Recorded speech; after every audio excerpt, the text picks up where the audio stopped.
ഇപ്പോഴത്തെ സാഹചര്യത്തിൽ കുറച്ചും കൂടി വില വർദ്ധിക്കാനുള്ള ഒരു സാഹചര്യമാണ് കാണുന്നത്. പക്ഷെ അത് ഉടനടി 1.5 ലക്ഷം പോലെ വലിയൊരു സംഖ്യയിലേക്ക് എത്തുമെന്ന് നമ്മൾ പ്രതീക്ഷിക്കുന്നുമില്ല. പക്ഷേ കഴിഞ്ഞ ഒരു 6 മാസം മുന്നിലത്തെ അല്ലെങ്കിൽ ഒരു 3 മാസം മുമ്പത്തെ ട്രെൻഡ് പ്രകാരം ഈ സമയത്ത് 1.5 ലക്ഷം കടന്ന് മുകളിലേക്ക് പോകേണ്ട സമയമായിരുന്നു. അതിനിടയ്ക്കാണ് മിഡിൽ ഈസ്റ്റ് സംഘർഷങ്ങൾ ഉണ്ടായി. അതിനെ തുടർന്നുണ്ടായ മാറ്റങ്ങൾ, ക്രൂഡ് ഓയിലിന്റെ വിലയിലുണ്ടായ മാറ്റങ്ങൾ, ഡോളറിന്റെ വിലയിലുണ്ടായ മാറ്റങ്ങൾ, ഇതൊക്കെ ഇതിന്റെ ഇടയ്ക്കുണ്ടായ കാര്യങ്ങളാണ്. അതിനെ തുടർന്നാണ് സ്വർണ്ണവില വലിയ തോതിൽ താഴേക്ക് കൂപ്പുകുത്തുന്ന സ്ഥിതിവിശേഷം ഉണ്ടായത്. ഇപ്പോഴത്തെ കാര്യങ്ങൾ എന്ന് പറഞ്ഞാൽ US തൊഴിൽ ഡേറ്റ പ്രതീക്ഷിച്ചാലും മൃദുവായതിനായിട്ടാണ് കാണപ്പെടുന്നത്. അതിനെ തുടർന്ന് ഫെഡറൽ റിസർവിന്റെ പലിശ നിരക്ക് വർധനവ് ഉണ്ടാകുമെന്ന് പ്രതീക്ഷിച്ചിരുന്ന നിക്ഷേപകര് അത് ആ നിക്ഷേപത്തിൽ നിന്ന് പിൻവലിഞ്ഞതോടുകൂടിയാണ് പെട്ടെന്ന് സ്വർണ്ണവില ഉയരുക. സ്വർണം, വെള്ളി വിലകളിൽ 5 ആഴ്ചത്തെ താഴ്ചയിൽ നിന്ന് വീണ്ടും ഒരു കുതിപ്പിലേക്ക് എത്തുന്നതിന് കാരണമായത്. പക്ഷെ ഇത് എത്ര ദിവസം തുടരും, അല്ലെങ്കിൽ ഇത് മുന്നോട്ട് പോകും എന്നുള്ള കാര്യത്തിൽ ഇതുവരെയും വ്യക്തമായ ഒരു സൂചനയും ലഭ്യമല്ല. കുറച്ച് ദിവസങ്ങൾ മുന്നേ അല്ലെങ്കിൽ കുറച്ച് മാസങ്ങൾ മുന്നേ നമുക്ക് കൃത്യമായി പ്രഡിക്ഷൻ ഉണ്ടായിരുന്നു. കാര്യം ആ സമയത്ത് അടിക്കടി സ്വർണം വില വർദ്ധിക്കുന്ന ഒരു സാഹചര്യം ഉണ്ടായിരുന്നു. അതിന് കൃത്യമായ ഡേറ്റ അനാലിസിസുകൾ ഉണ്ടായിരുന്നു. അതിനുശേഷം ഇതിനെല്ലാം തകിടം മറിച്ചുകൊണ്ടാണ് ഈ മിഡിൽ ഈസ്റ്റ് സംഘർഷങ്ങൾ രൂപപ്പെട്ടത്.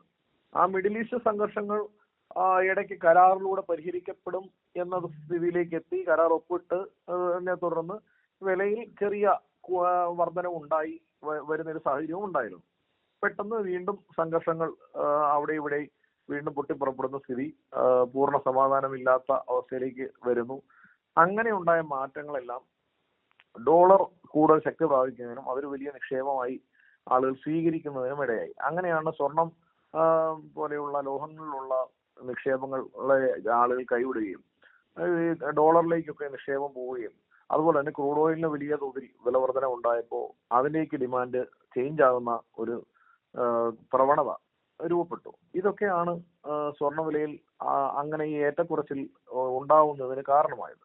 ഇനി ഇപ്പോഴത്തെ നിലവിലെ ഒരു സാഹചര്യത്തിൽ ഈ സ്ഥിതി തുടർന്നാൽ കുറച്ചുകൂടി വില വർദ്ധിക്കാൻ ഉള്ള ഒരു സാധ്യത കാണുന്നുണ്ട്. പക്ഷേ അത് ഏത് നിമിഷവും ഉണ്ടാകുന്ന അന്താരാഷ്ട്ര തലത്തിലുണ്ടാകുന്ന വ്യതിയാനങ്ങൾ, എന്തെങ്കിലും തരത്തിൽ വിപണിയിൽ ഉണ്ടാകുന്ന വ്യതിയാനങ്ങൾ അത് തിരിച്ച് സ്വർണ്ണവില കൂപ്പുകുത്താനും സാധ്യതയുണ്ട്. അതുകൊണ്ട് നമ്മൾ ഈ പണ്ട് കാലാവസ്ഥ പ്രവചനക്കാരൊക്കെ പറയുന്ന പോലെ മഴ പെയ്യാനും പെയ്യാതിരിക്കാനും സാധ്യതയുണ്ട് എന്ന് പറയുന്ന പോലെ സ്വർണ്ണവില കൂടുമോ, വലിയ ഉയരങ്ങളിലേക്ക് എത്തുമെന്ന് വെച്ചാൽ ഉയരങ്ങളിലേക്ക് എത്താനും സാധ്യതയുണ്ട്. അതുപോലെ തന്നെ തിരിച്ച് താഴേക്ക് ഡ്രോപ്പ് ആവാനും ഉള്ള സാധ്യത നിലവിൽ നിലനിൽക്കുകയാണ്. അതുകൊണ്ട് കൃത്യമായ നമുക്ക് ഒരു പ്രഡിക്ഷൻ നടത്താനായിട്ട് ഇപ്പോഴത്തെ ഒരു അവസ്ഥയിൽ സാധ്യമല്ല. കാരണം 2 ദിവസം മുന്നത്തെ ട്രെൻഡ് അല്ലെങ്കിൽ 3 ദിവസം മുന്നത്തെ ട്രെൻഡ് അല്ല ഇപ്പോൾ. 3 ദിവസം മുമ്പ് വരെ ഉണ്ടായിരുന്ന ഒരു ട്രെൻഡ് എന്ന് പറഞ്ഞാൽ അത് 1,02,000 രൂപയിലേക്കൊക്കെ സ്വർണ്ണവില എത്തിയിരുന്നു.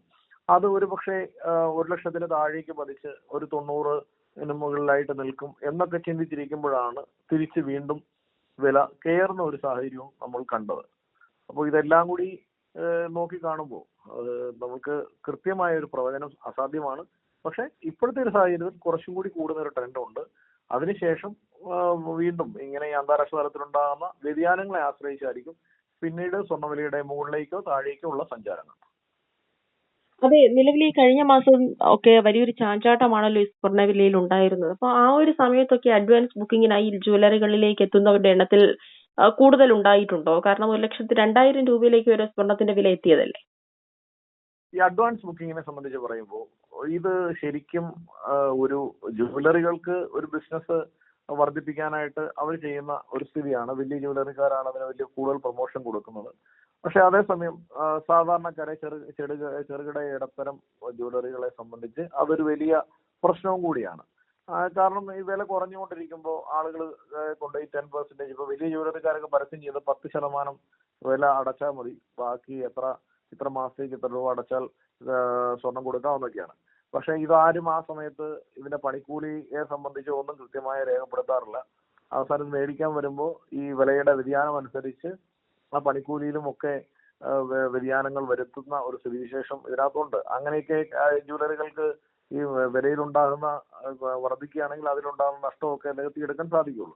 ഇപ്പൊ സാധാരണ ഇടത്തരം ചെറുകിട ജ്വല്ലറികളെ സംബന്ധിച്ച് അവര് ഒരു ഫിക്സഡ് പണിക്കൂലി പറഞ്ഞിട്ടുണ്ടാവും.